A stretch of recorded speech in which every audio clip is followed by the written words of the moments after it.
আল্লাহ নবী বিশ্ব নবী মুহাম্মদুর রাসূলুল্লাহ সাল্লাল্লাহু আলাইহি ওয়াসাল্লাম যখন মেরাজে গেলেন, জাহান্নামের ভিতরে এক শ্রেণীর লোককে দেখলেন।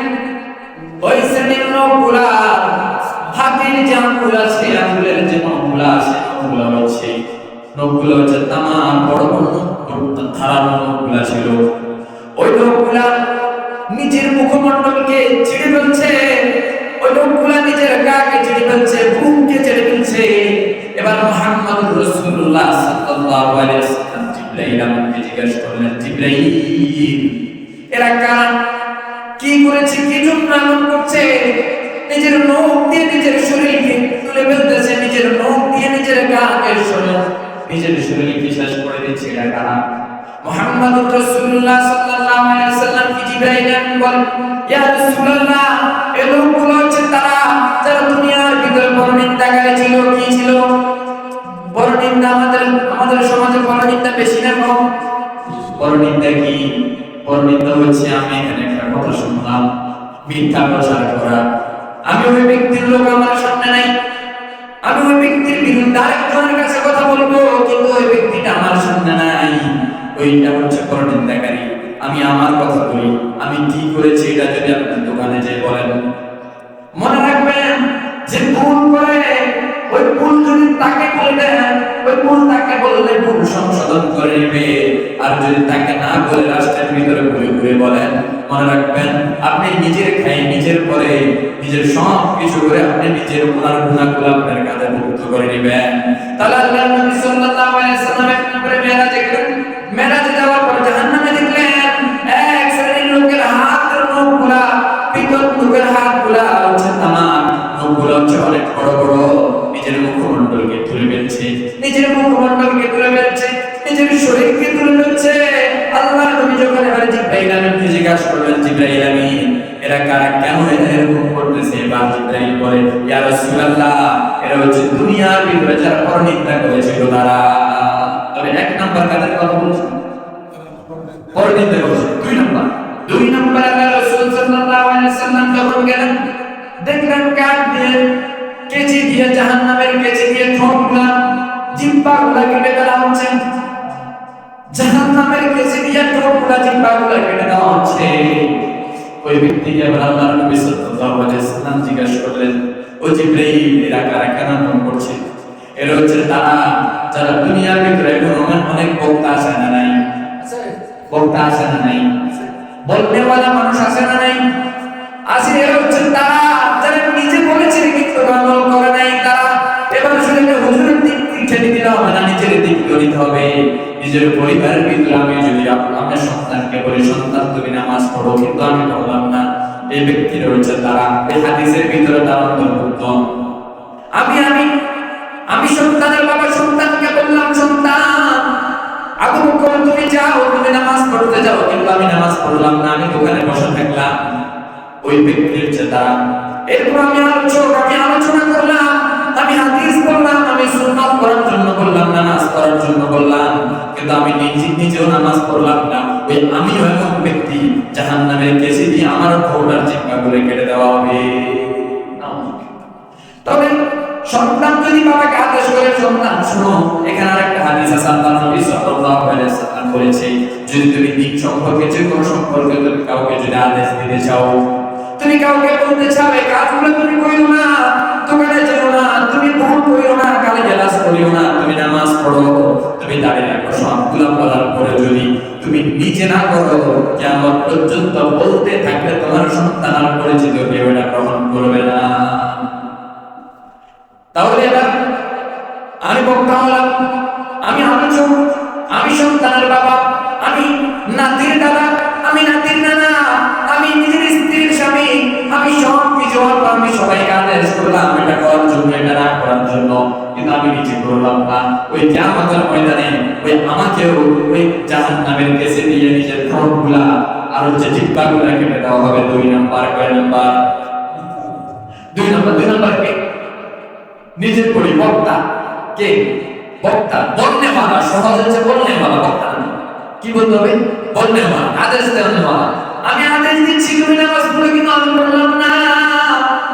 আমি আদেশ দিচ্ছি তুমি ভালো কাজ করবে তো আমি ভালো কাজ করলাম না, ওই ব্যক্তিগুলো কিয়ামতের ময়দানে জাহান্নামের কেসি দ্বারা তাদের মাথা ঠোঁটগুলো তাদের ঠোঁটগুলো চিপকাগুলো কেটে দেওয়া হবে। তাদের 2 নম্বর কারা? বলনেওয়ালা। কি বলা? বলনেওয়ালা। এবার আসুন 3 নম্বর আমি দেখলাম একজন নারী জাহান্নামের ভিতরে, একজন নারী নিয়ে দেখলাম যে বিড়াল নিয়ে, বিড়াল সুন্দর বিড়াল একটা নিয়ে বসে আছে। বিড়ালটার ক্ষুধার্ত আছে, বিড়ালটা খাবার জন্য যাচ্ছে। ওই নারীটা খাবারও দিচ্ছে না, যন্ত্রণা করছে না, আদরও করছে না, কিছু করছে না। বিড়ালটা এভাবে করতে করতে মারা গেলেন। বিড়ালটা হাওমাও করতে করতে মারা গেলেন। ওই নারী বিড়াল নিয়ে বসে আছে, বিড়ালকে কিছু করলো না, বিড়াল কোনো কথা বললো না, কোনো খাবারও দিল না, কষ্ট দিল। আল্লাহর নবী বিশ্ব নবী রাহমাতাল লিল আলামিন জিবরাইলকে জিজ্ঞাসা করলেন, জিবরাইল এই নারী কেন এই বিড়ালকে, কেন নারী জাহান্নামের আগুনের ভিতরে জ্বলছে? জিবরাইল আমিন বলেন, ও আল্লাহর নবী ইয়া হাবিবাল্লাহ ইয়া রাসূলুল্লাহ, এই নারীটা হচ্ছে ওই নারী যিনি দুনিয়ার ভিতরে বিনা দোষে বিনা কারণে পশু হত্যা করেছে। কি হত্যা করেছে? পশু হত্যা করেছে। মানে আমাদের সমাজে কেমন মা বোনদের বিনা, আমি আজকে মাইকের আলোচনা যদি করতে মা বোনদেরকে বলবো, আপনাদের বেশি অনেকগুলো আছে এখানে, আপনাদেরকে লক্ষ্য করতে হবে জানার জন্য ইনশাআল্লাহ। তবে আমাদের সমাজে কিছু নারী আছে, মহিলা মা বোনরা আছে, যদি মরদকে যদি খাবার দেয়, নিজের মরদ, কার মরদ? নিজের মরদকে খাবার দিল, ধরেন ভাত পাইসা গেল, ভাতগুলো এবার নিজের মরদকে দিল। এখন এবার হাঁসের পায়ের মরদ আর হাঁস যেগুলো আছে এগুলো সেটা খালাস করে দিল, মানে খেয়ে ফেলল।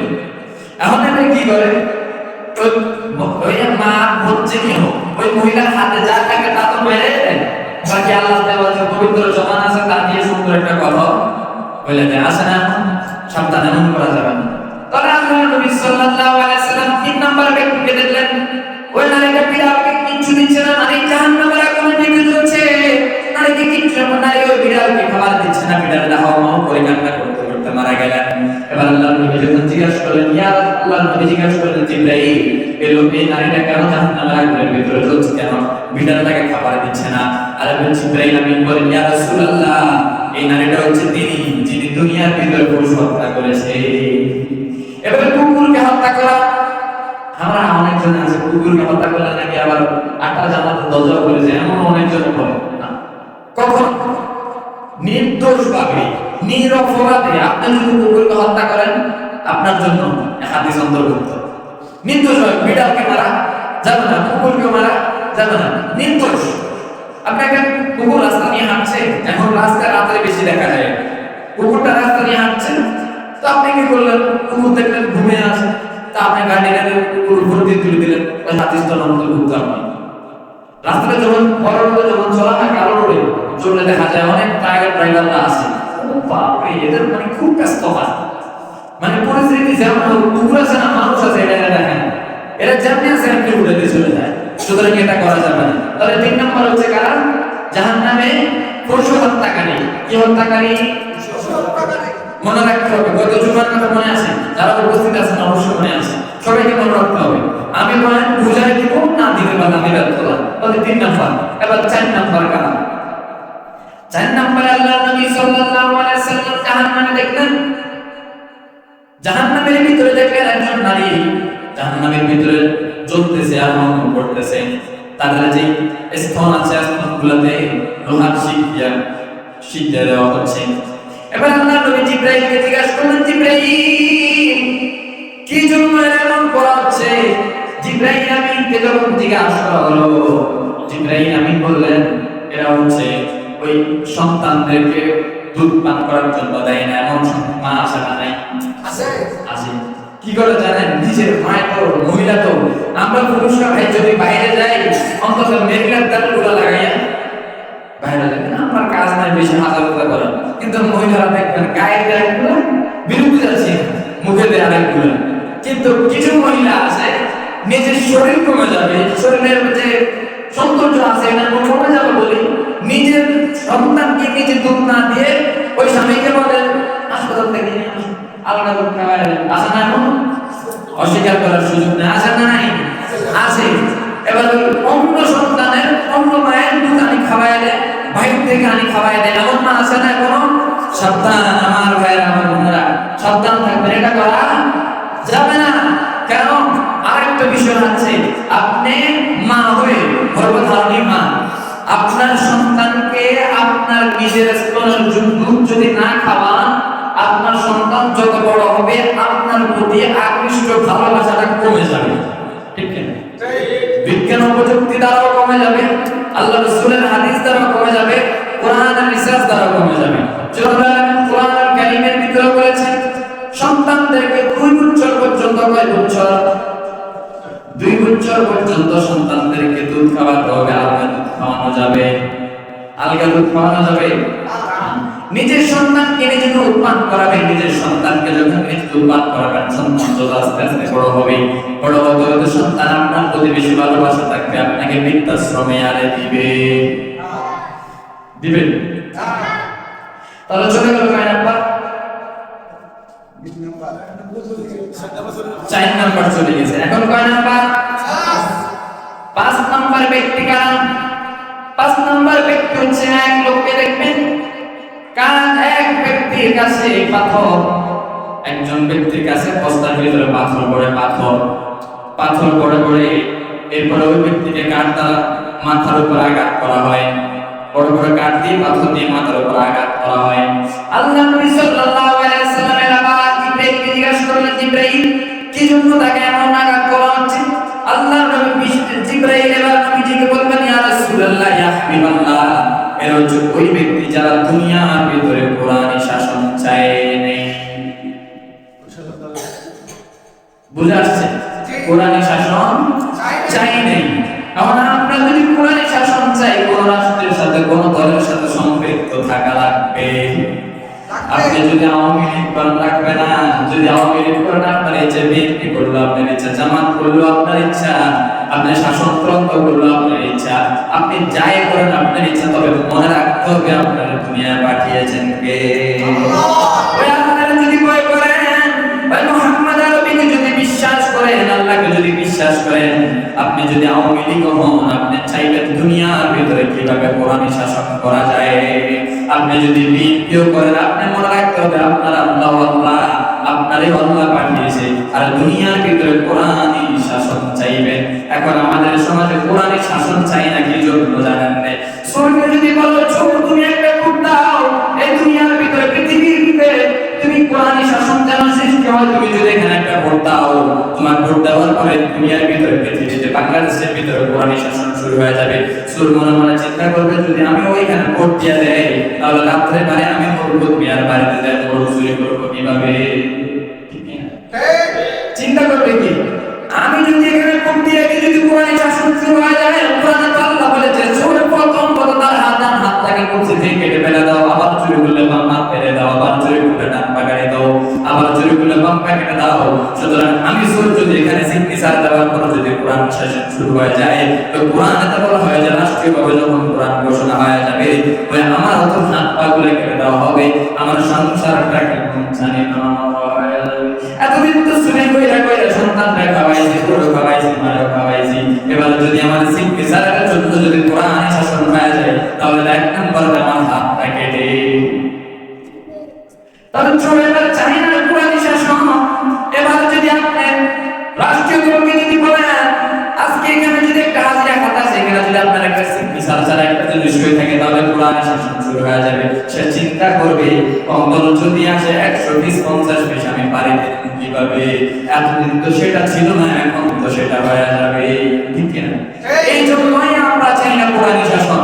তাহলে যদি কোরআনী শাসন যদি হয়, এই পৃথিবীর, আমার মনে হয় কোন সমাজে একজন ব্যক্তিও নামাজ ছাড়া থাকবে না, একজন ব্যক্তি। কারণ কিয়ামতের ময়দানে যাওয়ার আগে কবরের ভিতরে সর্বপ্রথম 3টা সওয়াল জবাব করে কিসের হিসাব করা হবে? নামাজ, সালাতের হিসাব করা হবে। প্রথম প্রশ্ন করবে মান রব্বুকা, তারপর প্রশ্ন ওমা দীনুকা, এরপর মানে মুহাম্মদ, প্রথম তোমার রব কে, এরপর তোমার দ্বীন কি, তোমার ইসলাম কি, এরপর আবার প্রশ্ন করা হবে তোমার নামাজের হিসাব। সুতরাং যদি কোরআনী শাসন থাকতো, সর্বপ্রথম নামাজগুলো সমাজের ভিতরে সর্বপ্রথম নামাজ প্রতিষ্ঠা হয়ে যেত। আমার ভাইয়া, কোরআনী শাসন হবে থেকে? এখন তো সংসদ থেকে আল্লাহ হেফাজত করছে, চলে গেছে, স্বৈরাচার গেছে, আমরা খুশি হন। কারণ সংসদ থেকে নাকি বিসমিল্লাহির রহমানির রহিম মুছে দিতে চাইছিল না। যুগে যুগে শুরু থেকে নিয়ে শেষ পর্যন্ত এই পর্যন্ত কিয়ামত পর্যন্ত যদি কোন জাহিলিয়াত যদি আসে বলে কোরআনের একটা হরফ আয়াত নয় পৃষ্ঠা নয়, কারণ একটা হরফকে যদি কেউ মুছে দিতে চায় আল্লাহ তাকে মুছে দিবে। সুতরাং এরকম হয়েছে না, শুরু থেকে এই পর্যন্ত এরকম হয়েছে না, যারা কোরআনকে মুছে দিতে চাইছে তাদেরকে মুছে দিয়েছেন কে? আল্লাহ।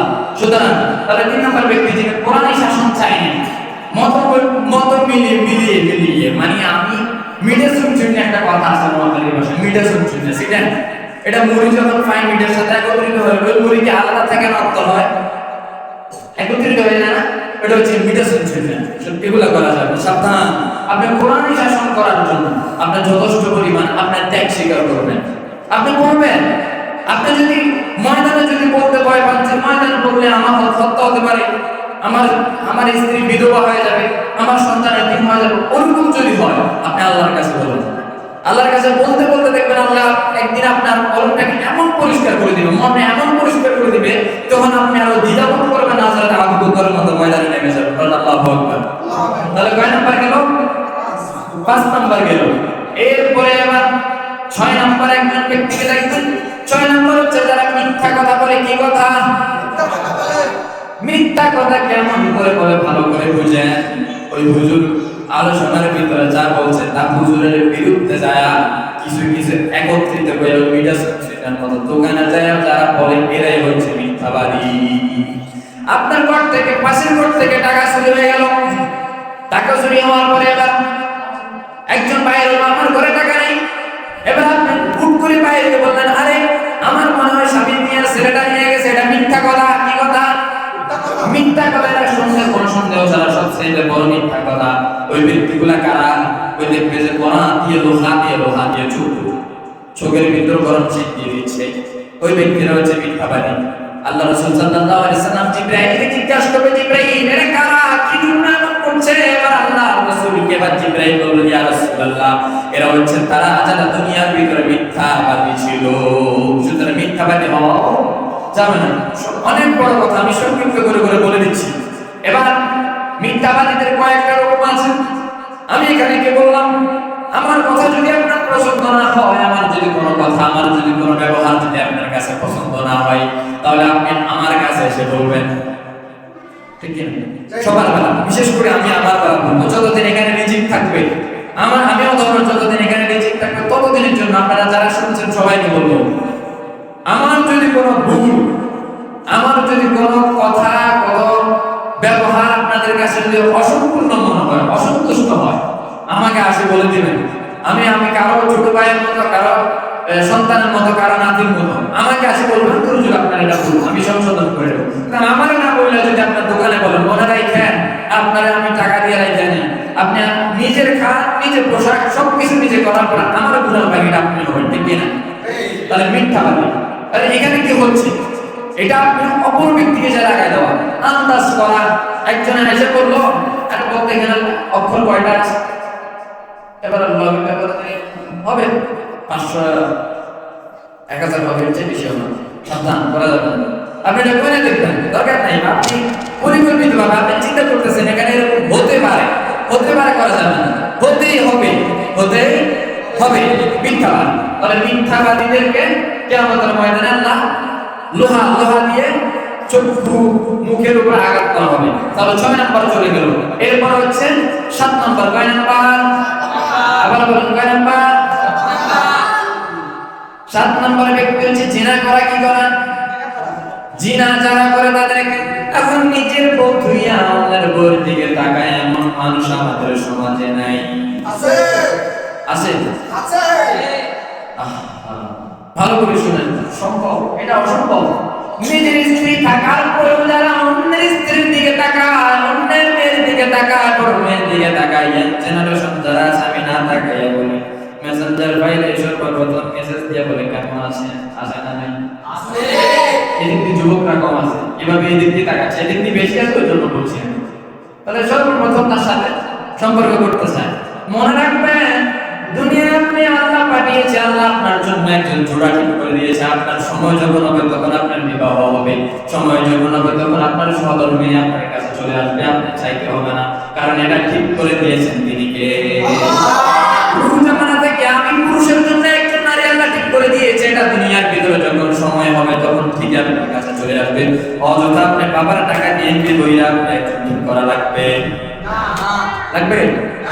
অযথা এমনি বইরা একজন ঠিক করার দরকার নাই। যে 100 টাকা এমনি পড়ছে, 100 টাকা মসজিদে দান করে দেন, আপনার সহধর্মীর জন্য দোয়া করেন, আল্লাহ আপনাকে ভালো একজন সহধর্মী দিবেন, যিনি তিনি কে? যুক্তি ঠিক আছে না ভাইরা? যুক্তি ঠিক আছে না? 100 টাকা দিয়ে যদি তারা খুঁজে না নিয়ে 100 টাকা মসজিদে দিয়ে দোয়া করবেন।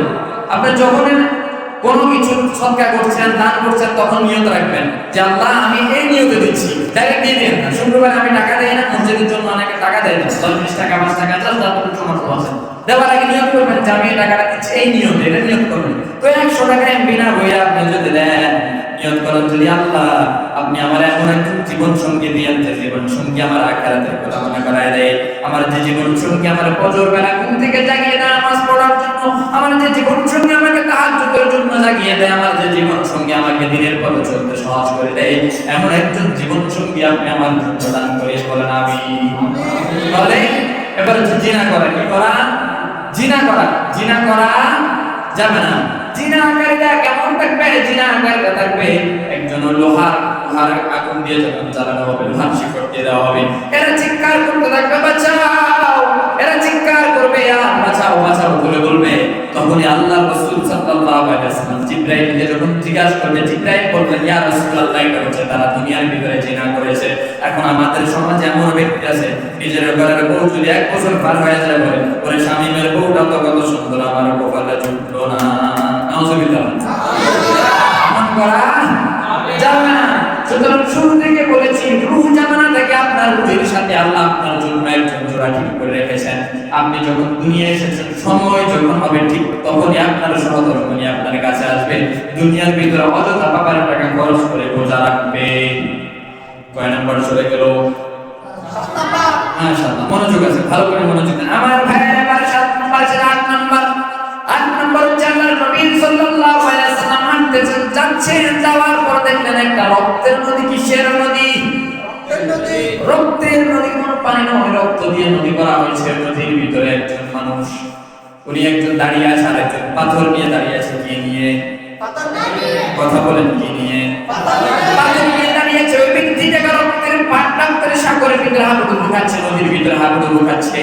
ওই ব্যক্তিটা হাবুডুবু খাচ্ছে খাচ্ছে যদি ওই নদীর পাশে কিনারে আসে, হাবুডুবু খেতে খেতে এক পাশে আসেন, এক পাশে আসেন, আবার ওই ব্যক্তি পাথর মারে। কি মারে? পাথর মারে। পাথর মেরে মেরে আবার তাকে ওই রক্তের নদীর ভিতরে মেরে দেয়। এবার আল্লাহ রাসূল সাল্লাল্লাহু আলাইহি ওয়াসাল্লাম জিবরাইলকে জিজ্ঞাসা করলেন, জিবরাইল একে কেন এমন কষ্ট দেওয়া হচ্ছে? কে ব্যক্তি? এবার জিবরাইল বলে, ইয়া রাসূলুল্লাহ, এরা হচ্ছে তারা যারা দুনিয়ার ভিতরে সুদখোর ছিল। তারা কি খোর? সুদখোর। কি খোর? আস্তে বললে মনে করবো আপনারা এমন কাজে লিপ্ত। কি খোর? সুদখোর যারা ছিল, আল্লাহ এরা এই ব্যক্তি হচ্ছে যিনি দুনিয়ার ভিতরে যখন অভাবে ছিল, আমাদের সমাজে এমন কিছু ব্যক্তি আছে, অনেক টাকা আছে। এবার পাশের বাড়ি যারা গরিব আছে এরা আসে, বলে ভাই আমি অনেক গরিব অবস্থা আছে, আমার কাছে এখন টাকা নেই, আমার স্বামীর চাকরি বাকরি অনেক বিদেশ চলে গেছে, আমাকে যদি আপনি 10,000 টাকা দিয়ে সহযোগিতা করেন, এই মাসটা গেলে আপনাকে দিয়ে দিব। ওই ব্যক্তি কি করে? হাজি সাহেব সহজ মতো নেবে। কি করে? হাজি সাহেব 10,000 টাকা দেয়, আর দেওয়ার সময় বলে 1 মাস পরে দেওয়ার সময় একটু লাড়াচাড়া করে দিব। কি করে? ভালো করে বুঝেন, কি করে দিবে? লাড়াচাড়া করে দিচ্ছেন। কি বুঝছেন স্যার বলেন? একটু করে দিতে পারেন। মাশাআল্লাহ, বুঝছেন? মানে 10,000 টাকা আমি দিলাম, তোমার উপকার করলাম, যখন তুমি আমাকে আবার দিবা সাথে 5,000 টাকা একত্রিত কইরা 15,000 টাকা দিও, এমন ব্যক্তি আমাদের সমাজে নাই। আছে? এমন করা যাবে না। এটা হচ্ছে সুদখোর। সুদ খাওয়া ইসলামে হালাল না হারাম? আর আমরা বাঙালিরা তো এমন এক পরিস্থিতি যেটা আমাদেরকে নিষেধ করায়, সেটা আমরা আরো বেশি করি। এখন আমি যদি বলি ডান রাস্তায় যাও না, যদি জিজ্ঞাসা করে কি জন্য ডান রাস্তায় যাবো না? বলে ডান রাস্তার ভিতরে একটা বড় বাঘ আছে, দেখতে বড় ভয়ঙ্কর। এখন বাঘ যদি তোমার পায়, তোমার কি সালাম দিবে না গিলে ফেলবে? গিলে ফেলবে না। এবার আমি যদি বলি শোনো তুমি যাইও না, ওই রাস্তা ডান রাস্তা যেও না, তুমি বাম রাস্তা দিয়ে যাও। যদি একটু কষ্ট হয় তুমি পাথর দিয়ে নেমে যাও, এর চেয়ে যদি কষ্ট হয় তুমি রাস্তায় ঘুরে যাও, তারপর ডান রাস্তা যেও না। এবারে জিজ্ঞাসা করবে কি জন্য? আপনি যদি বলেন ডান রাস্তায় একটা বাঘ আছে তোমাকে খেয়ে ফেলবে, ওই আমরাই তো বাঙালি, আমরা আরো আগে আগে যাই। বাঘটা আসলে কেমন দেখতে লাইগা, ঠিক কি দেখতে চলে যায়। এবার যদি বলি আমি মসজিদের তালা মারা রাখলাম, আর মসজিদের ভিতরে আমি একজন ব্যক্তিকে বসায় রাখলাম, আর আমি বাইরে যাই সবাইকে বললাম সাবধান, কেউ আজকে মসজিদে ঢুকেন না, মসজিদের ভিতরে এমন একজন ব্যক্তি আছে বড় ভয়ঙ্কর। এখন আপনারা কি মসজিদের বাইরে থাকবেন না আমি নাম প্রেসিকল মানুষের কালাম মারি জমিনে পালাই দিয়ে আপনারা দেখতে আসবেন? দেখতে আসবেন। আমরাই বাঙালি, আমরা যখন সুদ খাবার জন্য নিষেধ করা হয়, আমরা ওই 10,000 টাকার সাথে দেওয়ার সময় নাড়া সারার কথা বলি, ব্যাংকে সুইরা 5,000 টাকা বলি। কারণ সুযোগ বাজারে চিন্তা করছে, আমি যদি বাংকি যদি বলি দিই আমি আমার আল্লাহ ওই মিনিটের কথা জিজ্ঞাসা করবে। মনে রাখবেন আপনি দুনিয়ার ভিতরে একটা কথা যিনি বলবেন, প্রতিটা হরফের কথা, প্রতিটা কথা আল্লাহর দরবারে যিনি বলে দিবেন তিনি ফেরেশতাকে ফেরেশতা আল্লাহর দরবারে বলে দিবেন যে আমার একজন ফেরেশতা আছে। প্রত্যেকটা ব্যক্তির সাথে এই সময়টার ভিতরে আমি আপনাদের সাথে এত কথা বলছি, এই কথাগুলোর যে কথাগুলো বলছি সবগুলা রেকর্ড করা হচ্ছে। কি করা হচ্ছে?